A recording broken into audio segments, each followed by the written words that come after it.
I woke up to find a key on my kitchen table. Not just any key.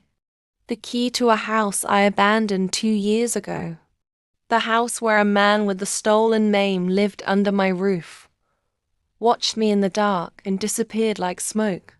My door was locked. My windows sealed. I lived alone. No one had access to this apartment. But he had found me again. My name is Rachel. I'm 27 years old. And for 2 years I've been running from something I can't outrun. A memory that stalks me. A face that won't fade. But to understand why that single key sitting on my table felt like a death sentence, I need to take you back. Back to the small house on the edge of town where my life cracked open, and something dark crawled inside. I used to live alone in a quiet house that sat just beyond the streetlights, where the town ended and the silence began. My days were predictable, safe, ordinary. I designed websites for mom-and-pop shops and local businesses, working from my kitchen table with a mug of coffee that went cold while I stared at code. The money was decent enough to survive, but barely. My savings account looked thinner every month. Bills piled up like accusations. The house felt enormous around me. All those empty rooms echoing with nothing. The guest bedroom especially. It just sat there, unused, gathering dust and loneliness. One night, as I watched my bank balance drop into dangerous territory, I made a decision that would unravel everything. I would rent out that spare room. It seemed so simple. Extra income to breathe a little easier. Maybe even some company to fill the silence that had started pressing against my chest at night. I posted an ad online and waited. 3 days later, a message arrived. A man named Marcus Bennett wanted to rent the room for 1 week. I clicked on his profile, studying every detail. Everything looked normal, professional. His profile picture showed a man with kind eyes and an easy smile. His bio was friendly but not too friendly. He said he was in town for work, needed a quiet place to stay, somewhere peaceful to focus. His message was polite, well-written, respectful. Nothing raised any alarm bells. I accepted immediately. Within an hour, the payment cleared. Fast. Efficient. Professional. I remember the relief washing over me, thinking how smoothly it had all come together. I told myself the universe was finally cutting me a break. Tuesday evening arrived with a dying orange sun sinking behind the trees. I heard footsteps on the porch and opened the door. He stood there, tall and unassuming, holding a single compact suitcase. His smile was warm, genuine. "Thank you so much for this," he said. His voice was soft, unthreatening. I stepped back and let him in, feeling oddly proud of myself for being brave enough to share my space. I showed him to the guest room. He glanced around, nodded with approval, and thanked me again with that same easy smile. He seemed perfectly normal, kind, trustworthy. That night, I climbed into bed with a strange sense of accomplishment. I had a guest. Money in my account. The house felt less empty. Everything seemed to be falling into place exactly as it should. The first 2 days were uneventful. Quiet. He woke early, always before me. I'd hear the soft creak of old floorboards as he moved through the house in the morning darkness. He kept to himself, stayed in his room mostly, but when we passed each other in the hallway or kitchen, he was always polite, always courteous. He told me his name was Marcus, said he was a writer working on a novel. He needed solitude and silence to let the ideas flow. I liked that answer. It made sense. Writers are solitary creatures. I felt I could trust him. He seemed real. But then small things started feeling off. Tiny details that didn't quite fit together. His phone rang constantly throughout the day, sometimes 5 or 6 times in an hour. But he never answered. Not once. He'd pull it from his pocket, glance at the screen with an expression I couldn't read, then let it ring into silence. Who does that? Who ignores every single call? And his laptop? It was always closed. Every time I walked into a room where he'd been working, the laptop sat shut on the table. No open documents. No blinking cursor. No evidence of any writing at all. Just a closed screen and an empty chair. One night I woke suddenly from a dreamless sleep. The house was submerged in darkness and silence. I reached for my phone. 2:17 in the morning. My throat felt like sandpaper. I slipped out of bed and moved quietly toward the kitchen for water. As I passed the living room window, something made me stop. I don't know what. Some instinct. I looked outside through the glass. And there he was, standing motionless in the garden, his back to the house, facing the street, just standing there under the pale glow of streetlights, completely still, like a statue, like he was waiting for something, or someone. The shadows stretched long and dark across the grass. He didn't move, didn't shift, just watched the empty street in the middle of the night. My heart kicked against my ribs. Ice spread through my veins. What was he doing out there at 2 in the morning? The next morning I tried to bring it up casually, like it didn't matter.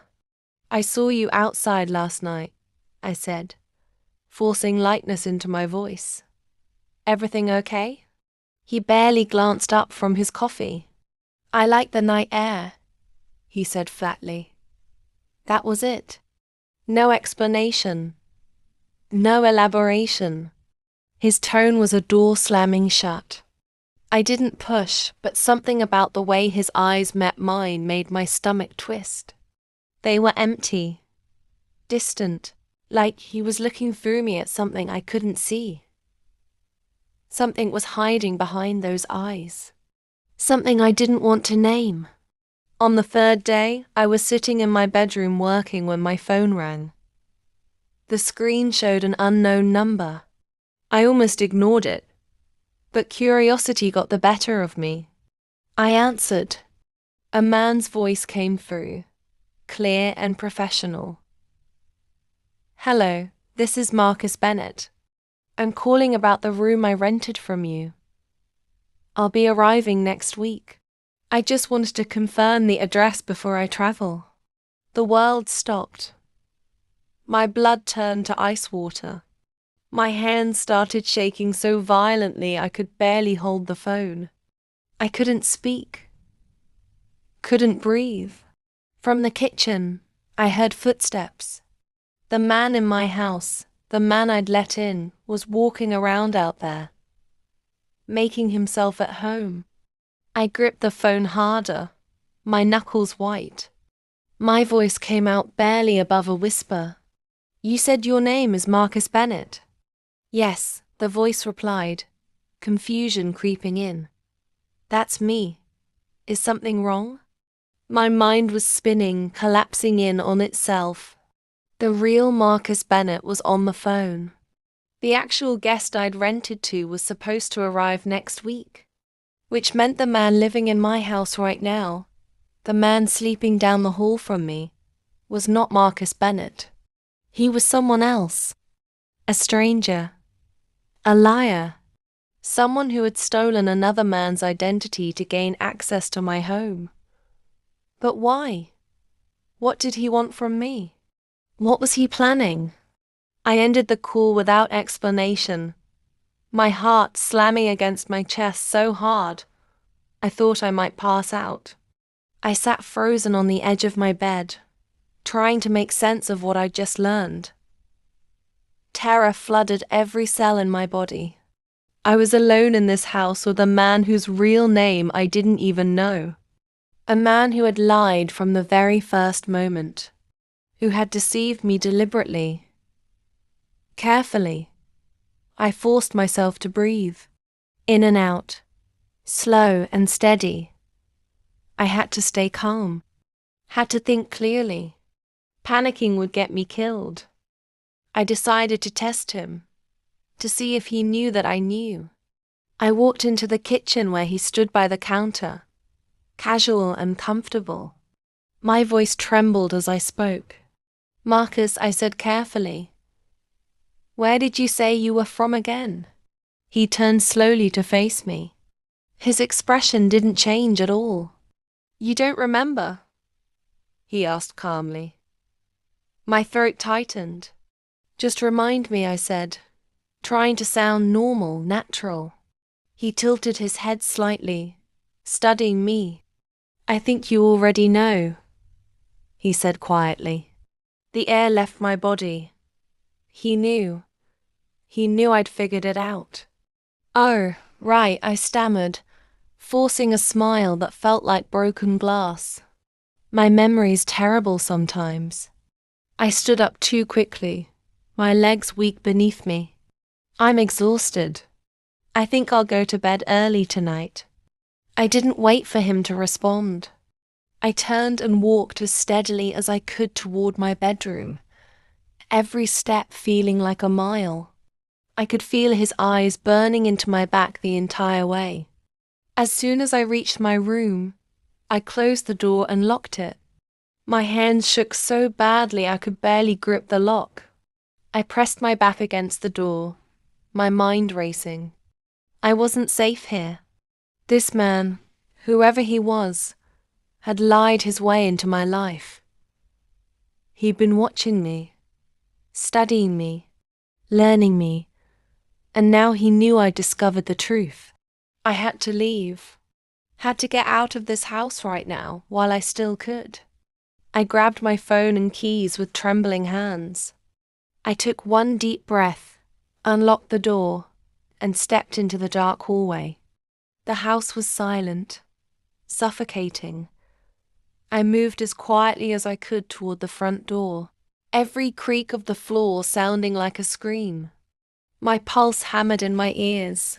Just a few more steps. Almost there.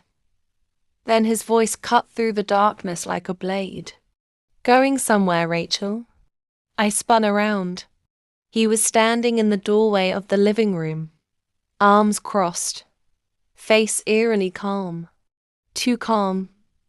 "I just need to grab something from the store," I said quickly, my voice cracking.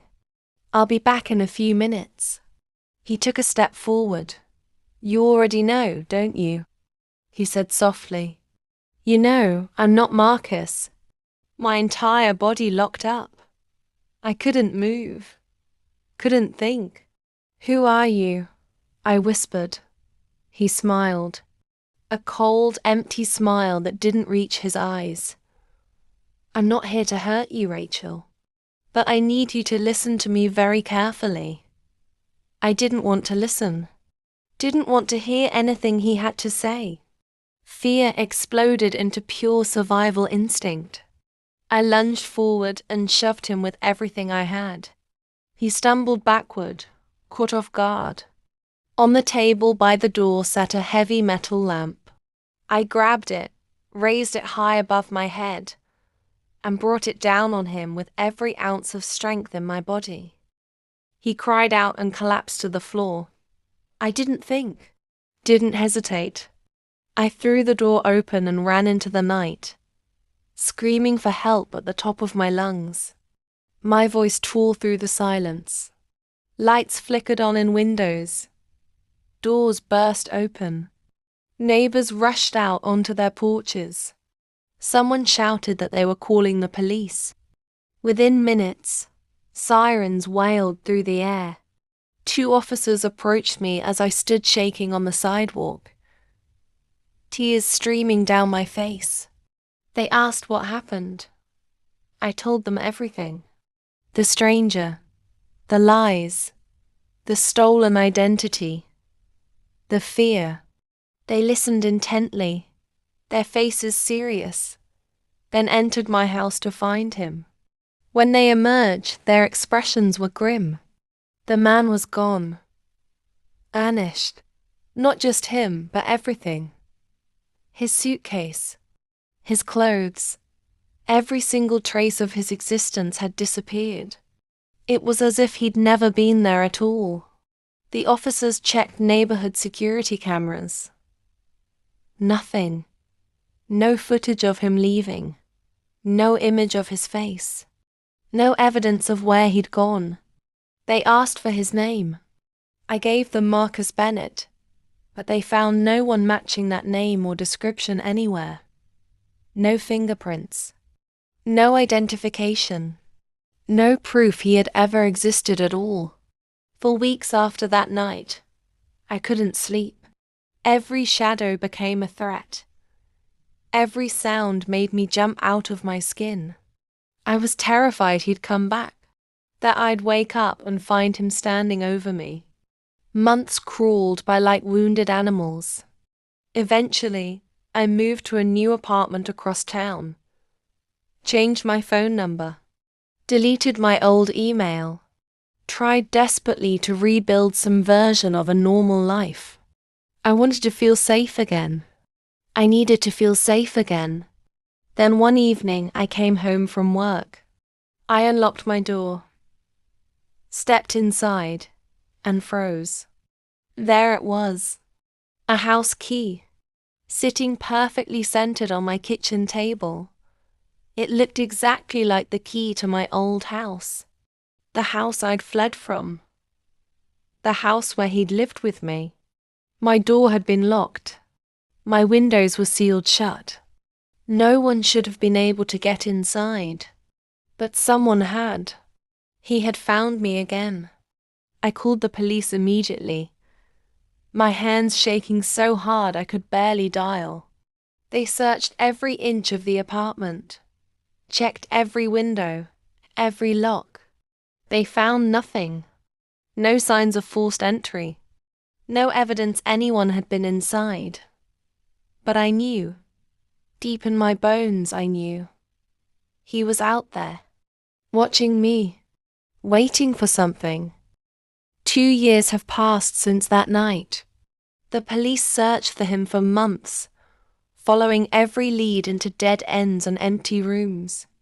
The real Marcus Bennett, the man who'd actually booked my room, knew nothing about what had happened. He lived in another city, completely unaware someone had stolen his identity and used it to slip into my life. Sometimes I still see the stranger in my dreams.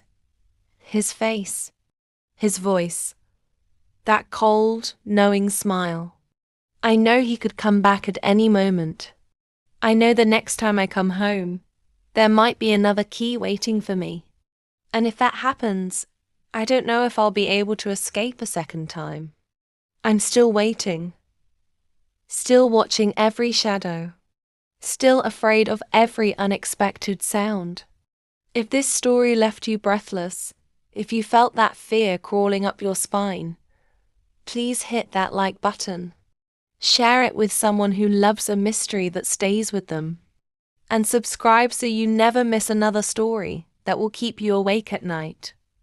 Thank you for listening. Stay safe out there.